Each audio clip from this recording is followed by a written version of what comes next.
लोग इंशाल्लाह 1 महीने के बाद हम लोग बाहर जब निकलेंगे बिहार के दौरे पे, तो दौरा जब पूरी कर लेंगे उसके बाद इंशाल्लाह पूरी हम लोग बड़ी फैसला करेंगे।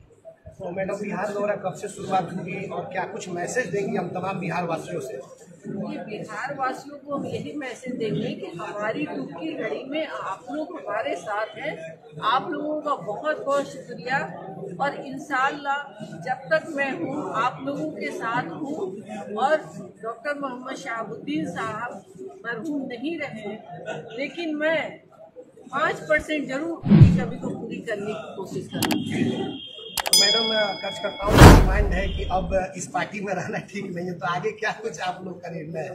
देखिए, पार्टी की जो जहाँ तक बात है, तो पार्टी में तो अभी हम बिल्कुल न्यूट्रल हैं, किसी पार्टी में नहीं। जी। अभी हम